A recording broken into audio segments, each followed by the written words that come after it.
Welcome back to the channel, everyone. If this is your first time here, I am MC, and this is the Maverick Conservative. So today we want to get into this video about Thomas Sowell. Right, he's being interviewed by Life, Liberty, and Levin. It's a show on Fox News. I'm going to go ahead and give my commentary or react to Thomas Sowell and some of the things that he's sharing. Kind of get into his viewpoints. He's going to be talking about today about, let's see, what's the title of this is why the left only focuses on race. Something I'm really interested in hearing. So let's go ahead and get into it and see what he has to say.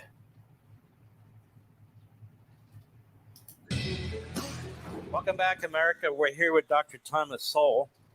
The book is Social Justice Fallacies. I want to encourage you to go to Amazon.com and grab a copy. Any major bookstore should have a copy. And it is very readable, and it is worth reading, particularly now during these times.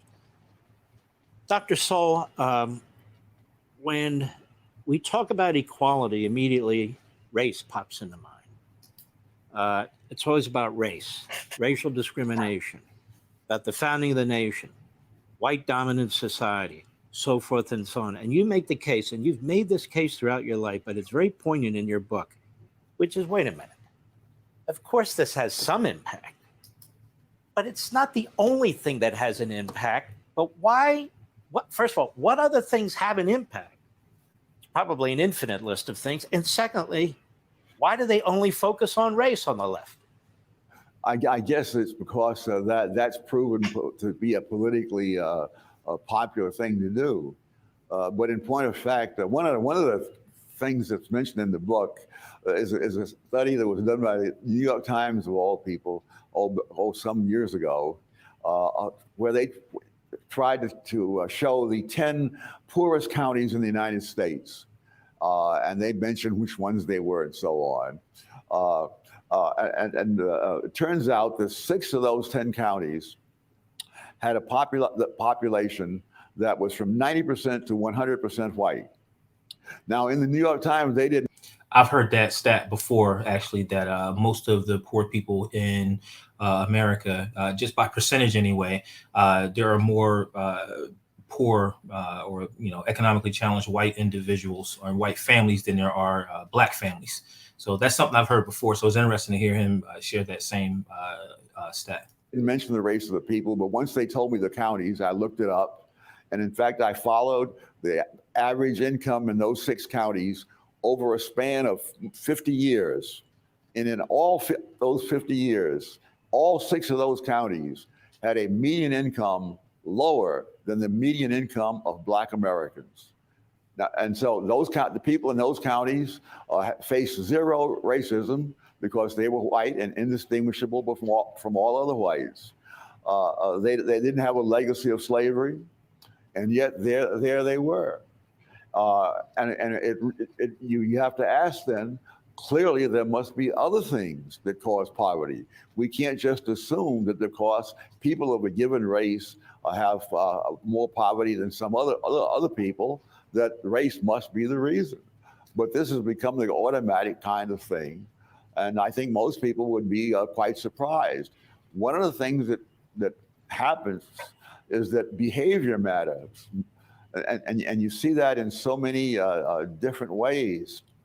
For example, I think most people would be surprised to learn that despite the fact that blacks as a whole have a higher poverty rate than whites as a whole, Black married couple families have for more than a quarter of a century, every single year, at a poverty rate under 10%.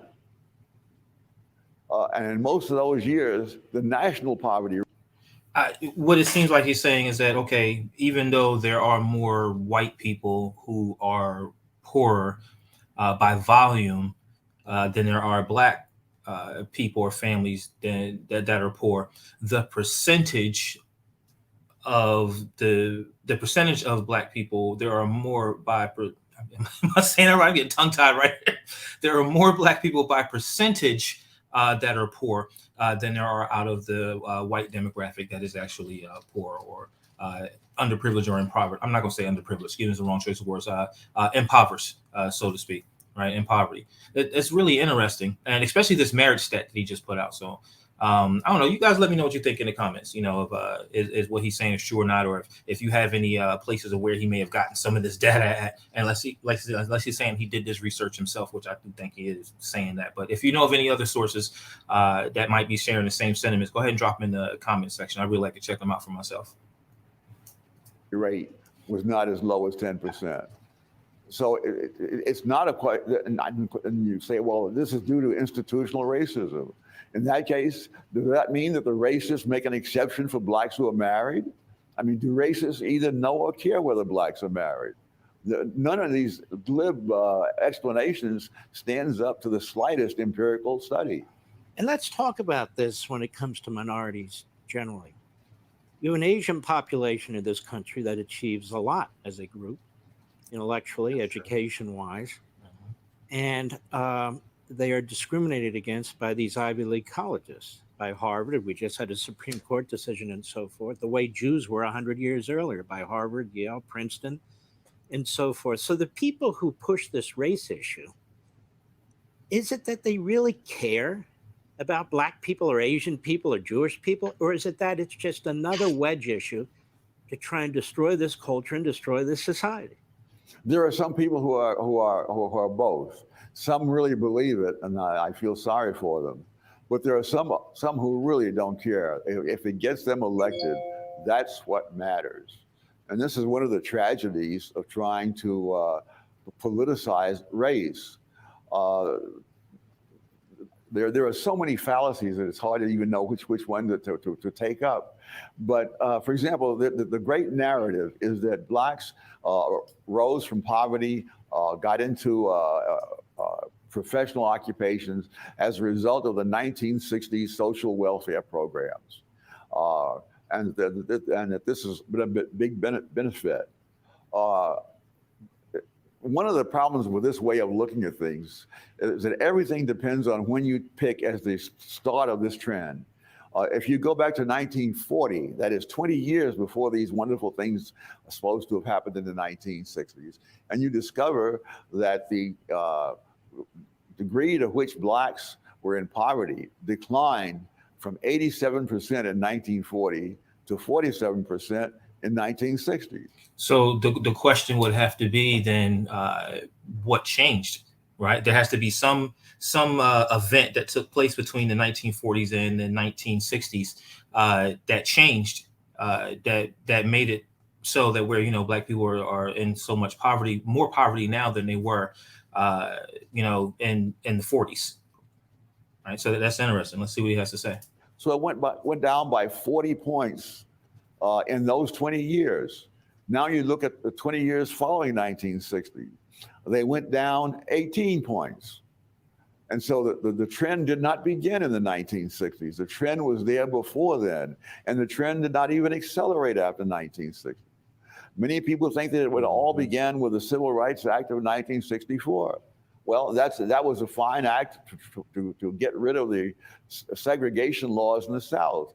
But the cold fact is that the percentage of blacks who had professional occupations doubled from 1954 to 1964. That is in the decade ending at the time that the Civil Rights Act of 1964 was passed.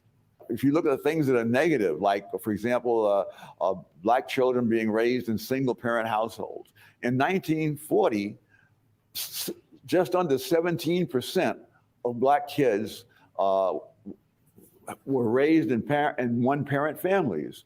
But after 1960s, before the end of the century, 4 times that many, 68% of black kids were being raised in one parent.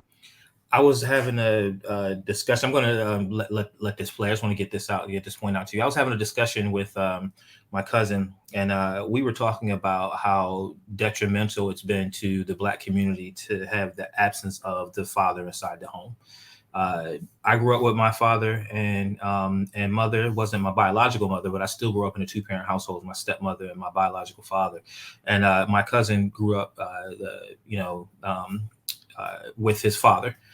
So our lives are very different as compared to the percentage of relatives that we have that did not grow up with their father in the house, and the trajectory that their life took as opposed to the trajectory that our life actually took. You know, we're both doing very well right now, but I believe that a large part of that success has to do with how we had a role model in the house, with a strong father figure. Parent families. And that does not depend on racism or any of the other things they talk about. It depends upon things that happened due to the policies of the 1960s, which are still going forward. Which encourage the dissolution of the family. It's just unbelievable. Dr. Sowell, when we return, my big question for you is, as a nation, where do we go from here? And how do we start down that road? Great question. I know that was really short. I'm interested to hear more from Thomas Sowell, but that's a great question. Where do we go from here? How do we fix it? What are some things that we can implement to get fathers back in the home? Or, what can we do to lower the percentage of poverty among Black and brown people in America? But whatever the solution to that is, I highly doubt it has anything to do with race. I remember Candace Owens once said that if she had to make a list of the top 10 things that are plaguing or affecting Black America, racism wouldn't even make the list. So I happen to love this country. Do I think racism exists here? Of course it does. Racism exists in every corner of the world, but I do not believe that America in a whole is racist, and I do not believe that racism is holding anybody back that looks like me. So get out there, work hard, get after it, and let me know what you think. I want to hear what you have to say. Go ahead and write down the comments. I'll respond. Let's talk about it. If you like what you see here, you want to see more of it, make sure you go ahead and like, share, and subscribe. And again, make sure you comment down there in the comment section below. If you want to see that entire video without my commentary, I'll make sure I'll leave the link down inside the box there. All right, guys, until I see you in the next video, make sure you tell a friend to tell two friends about the Maverick Conservative.